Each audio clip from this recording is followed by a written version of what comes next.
신라 호텔 지하 테레스 프로젝트입니다.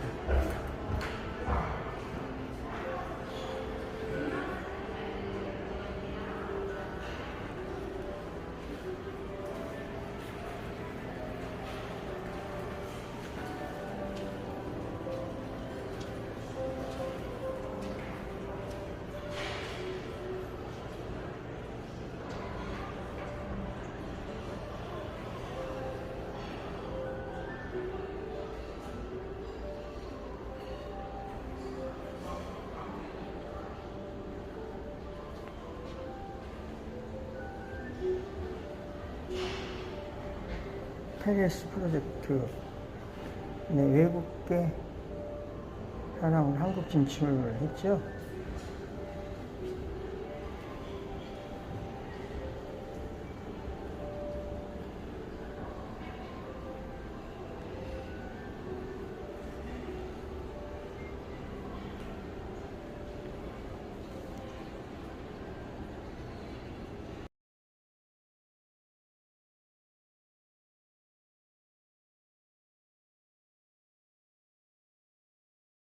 Bear in mind when we look at his work, because we will see references to literature in particular being quite predominant in his work. 실바레스 작가 같은 경우는 1984년도에 브라질에서 태어났습니다. 브라질에서 거의 대부분 거주를 했고요. 최근 2년에 유럽으로 거주를 넘어가서 이제 그 세계 배웠는데 처음에 런던에 갔다가 지금은 베를린에 거주를 하고 있습니다. 실바레스 작가 같은 경우에는 예술뿐만 아니라 언어 그리고 문학을 전공했습니다. 제가 이렇게 말씀드리는 이유는 이 언어 그리고 문학 이 전공의 배경이 작품을 보실 때 굉장히 많이 연계가 되거든요. 이런 것들 연구해 보시고 오면 좋을 것 같습니다. So in a way, kind of the way a writer will build a story using different devices, analogies and such, we see in Silvares' work the use of machines, objects, ordinary things to express very human things, to express and deal with the human condition, but never actually having humans. 책을 쓰는 그런 많은 저자들이 비유라든지 다양한 그런 도구들을 통해서 문학적인 도구들을 통해서 이야기를 풀어나가듯이 저희 작가 같은 경우에는 굉장히 일상적인 그런 오브제들 그리고 머신들 그런 기계들을 사용을 했지만 이것들을 통해서 정말 사람이 가지고 있는 그러한 컨디션 이인화를 작업을 진행을 합니다. 그래서 작품을 보시면 사람은 없지만 이인화되는 그 프로세스를 보실 수 있습니다.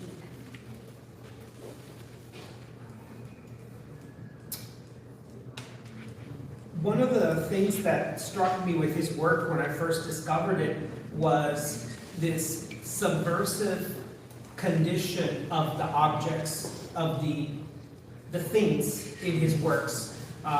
These are things that we normally know as being quite static. They're represented though in movement or in clashing in his works. They tend to allude to this idea that what we see every day, there's more to it than what we think there is. 사실 제가 이 작품들을 처음 봤을 때 굉장히 놀랐던 그런 부분들이 있습니다. 왜냐하면 작품들에 지금 나와 있는 그런 오브제, 그런 대상이 되는 그런 물건들이 사실 굉장히 움직임이 없는, 동적이지 않는 그런 물건들이잖아요. 근데 그 물건들을 통해서 움직임을 어떻게 보여주려고 하는 그 작품들이 굉장히 저에게는 놀랍게 다가왔고요. 그래서 이를 통해서 제가 느낀 바는 매일 보는 물건들, 매일 보는 물체들이지만 우리가 아는 거 이외에도 더 많은 것들이 함유되고 있다, 내포되고 있다라는 것을 느낄 수 있었습니다. He references a very early influence in his work, which is a play. It's a tragedy, actually. It's called A Tragedy, written by Mayakovsky, the Russian futurist writer who basically created this story where it was a satirical view on urban life. It was written in the early 20th century, and it was the things, the machines, were revolting against humanity. that's something that we see as a starting point in all his works. It looks like the machines are taking matters into their own hands. 작가의 초기 작품을 보면은 그 러시아의 혁명시인인 블라디미르 리아코프스키의 그 작품, 그 비극, 연극이군요. 그 작품에 대한 레퍼런스를 굉장히 많이 보실 수 있습니다. 그래서 20세기에 그 쓰여진 그런 작품들인데 어떻게 보면 이 작품들 안에서 이제 It's being written about this new cultural boom that's happening in Korea. But actually, if we look back, Korea has been a very strong cultural society for a while. You look at music, the phenomena of K-pop going so broadly and so globally. Part of what makes the Korean art scene when it comes to contemporary art so interesting for us is, like in the field of music, for example, it's such an open and dynamic place that it both receives and gives cultural information. That for us is a very interesting situation because it gives us the possibility of basically, the shows we're doing in Seoul are going to be exactly the same shows that we would do in Berlin or in Milan. So it gives us the opportunity to showcase the artists that we work with and that we're championing to this very dynamic audience. And especially as we've seen in the last several years, if things change that we can't travel as much, it's very important for us, for people to be able to see the works in person, in real. Because, for example, these works, when you see them digitally, you think you understand them, but you don't. Only when you see them in person with your eyes, and you see that they look perfect, but they're actually imperfect. They're made by hand, they're made by man. They're not made by a computer, they're not machine generated. And these kinds of experiences can only happen when you see the works in person. And for us, part of our core mission as a gallery has always been to champion young artists. And an artist like Rafa, if we don't bring his work here, then an audience here in Korea won't have the opportunity to see it unless they travel to Berlin, to Milan, or they go to the various global art fairs. So for us, we see this as a really critical opportunity for us to engage the audience here just the same way that we engage our audiences in Italy, audiences in Germany.